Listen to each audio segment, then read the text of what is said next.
Hey, what is going on everyone? It's your boy Danny GG back with another video, and today we have some very exciting news to talk about this year's upcoming Xbox E3 presentation. So as many of you know, just a few days ago, Xbox published this image announcing their E3 show on June 13th.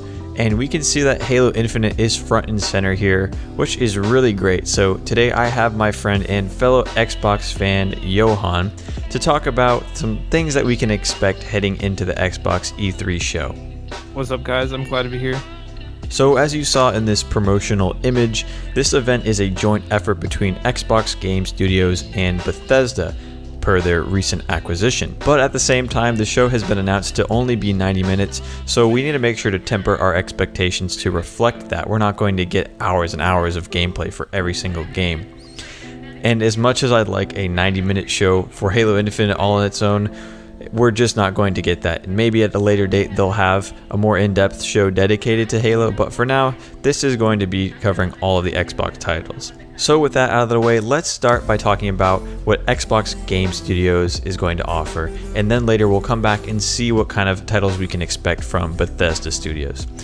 So Johan, what do you think we're going to get from Xbox, mainly Halo Infinite and any other titles you can think of? So with Halo Infinite, especially since they're those multiplayer Spartans, I think it's going to be multiplayer focused, multiplayer centric, and though we might see campaign there, honestly, I'm gonna go out on a limb and say that we don't even see campaign at E3, and here's why.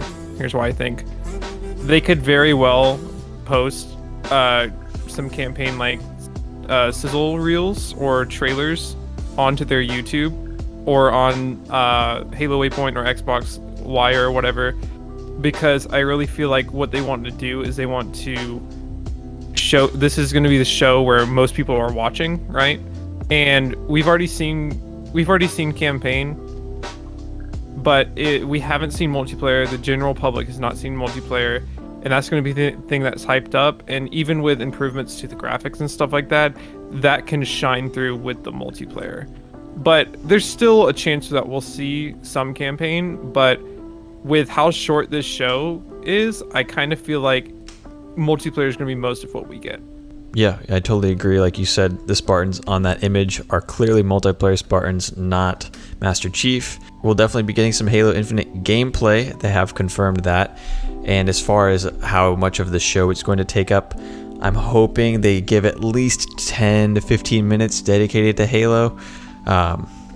Maybe they'll do more, but likely not. If they do less than 10 minutes, I'd be very sad. But, it's a tight window. So moving on, last year they released a teaser trailer for a new game from Obsidian called Avowed, kind of like a Skyrim-y vibe. Looked really cool. Johan, how do you feel about Avowed? What do you think we're going to see from that? I think Avowed is in a very interesting position, because when I saw the trailer for Avowed, I was like, this looks like Obsidian's like, all right, we haven't had Elder Scrolls, let's go ahead and do Elder Scrolls. I mean, people like when we did Fallout. But yeah. Now they're sort of sister studios with Bethesda. So, I feel like Avowed was kind of, back then it was Microsoft's answer to having that epic fantasy RPG like Skyrim. But now they have Elder Scrolls. They have it in their back pocket. So I think if we see Avowed, it would probably be good for now, because I don't really think we'll see anything from Elder Scrolls with how much they're focused on Starfield. And I think if we see it, if it's ready, I think it'll be fine. But if they got Avowed out of the way before Elder Scrolls, like release wise, I think that would be the best case scenario for that game. Yeah, cool. That's a really interesting observation. To have Elder Scrolls in your back pocket is pretty good, I would say too. But yeah, maybe they'll release some information about Avowed showing that it's not quite like Elder Scrolls, like you said. Maybe at the time they were like, oh, we kind of want to do our own Skyrim, but maybe not. Maybe they had this plan for years, and Avowed could be something totally different. If you've played Obsidian, they did the Outer Worlds. It kind of has some, element similar to like a Fallout or Skyrim, but it still plays very differently. And next, they're definitely going to show Forza.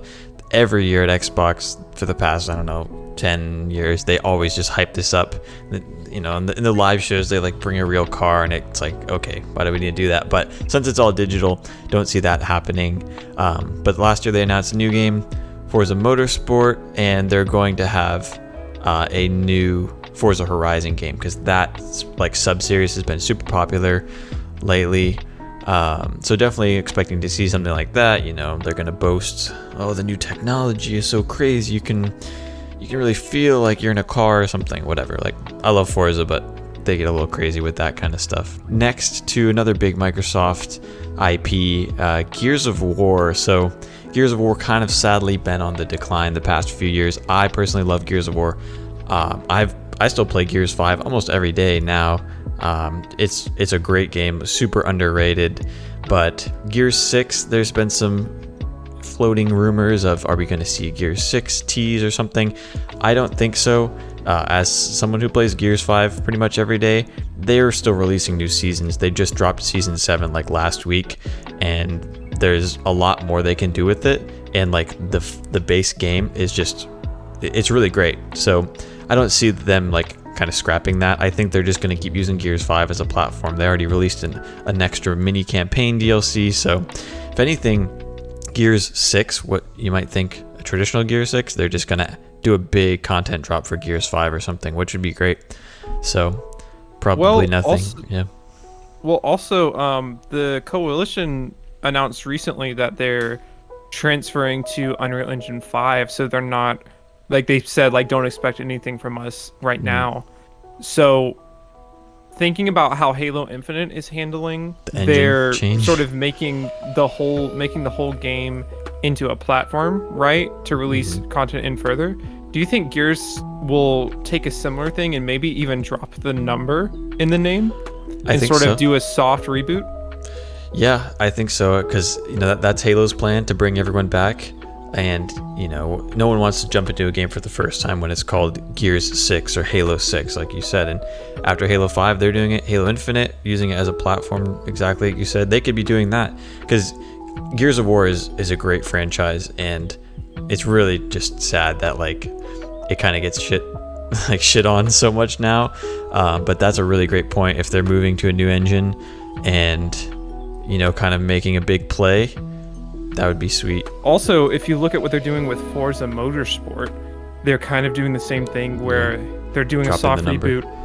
They're making it they're taking away the number, like you said, and they're also making it like a live service kind of platform kind of deal, which is interesting to see. And I really think that Xbox has something kind of in mind with all that they're doing. And thinking about it from like a Game Pass perspective, if you have all these games that are platforms like that, you log into Game Pass, you kind of see your dashboard, you see, you know, join the living world of Forza Motorsport. That's around for years, 5 to 10 years. Same thing, Halo Infinite, new content drop. It's not just new games, old, you know, games keep recycling in and out of Game Pass. That's a really good point. And maybe you just cracked the big brain play of the next generation or something, which is pretty sweet to think about.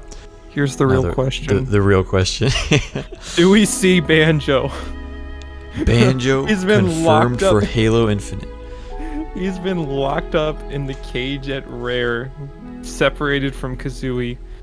And I just need, like, they came back for Smash. It's been 2 years since the Smash reveal. If it's any time, it's now. Is now. I think you're onto something. I mean, why would they add him into Smash if he was never going to get a game again? You know? Also, why is there so much Banjo merch that's been coming out over the past couple of years? There went from being 0 Banjo merch to I have t-shirts, I have hoodies, I have plushies, I have a tote bag, I have a vinyl record collection, a vinyl record set, like. And I know that sort of nostalgia came back from Smash, but like doing all of that. Also, just for Smash, that's overkill.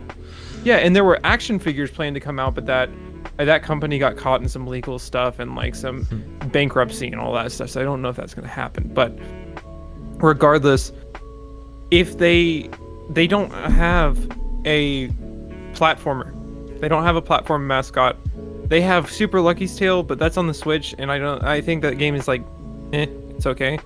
But imagine just, even if it's a Banjo remake, I would be happy with a remake of even just the first game.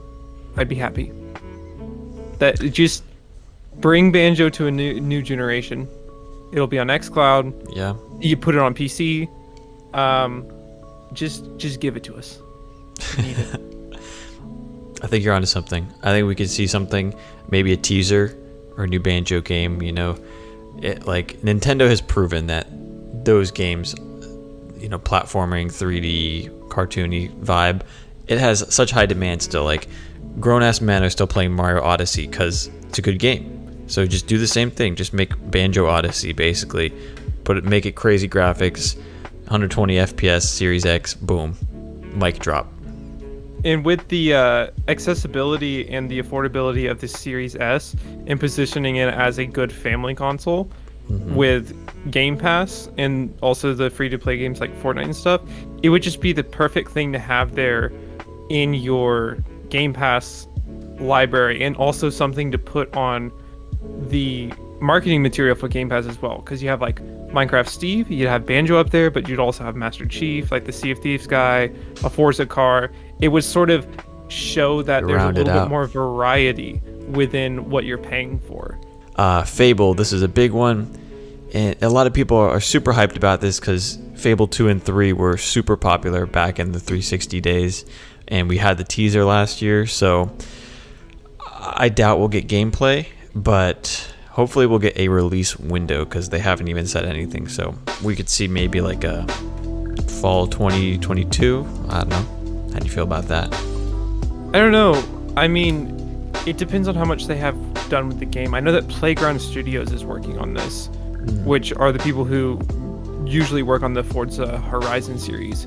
Yeah. So the question is, did they also have to work on a Forza Horizon series, like game? Or have they had all their focus on Fable? You know, all we saw was just a super general pre-rendered CG trailer. It wasn't even like Halo Infinite where we saw they were doing it within the engine, you know? Yeah. This was this totally like pre-rendered like movie kind of thing. Like a movie trailer, yeah. So I see this game, I see this as at the earliest, in my opinion, a 2023 game. Like fall 2023. That's fair. Because Halo Infinite is going to be the big game this year. I think, which we'll get into in a second, I think Starfield is going to be the big game next year. And so, depending on where they are with Perfect Dark, which is another game that I'm not, like we might see at the showcase, but I'm not sure. That's sort of where I'm at with that. Hey guys, thank you so much for watching this video. Stay tuned for part 2 coming within the next few days, where Johan and I talk about the upcoming Bethesda titles that we expect to see at E3 2021. Don't forget to subscribe to never miss another upload from your boy, and I'll see you later. Peace.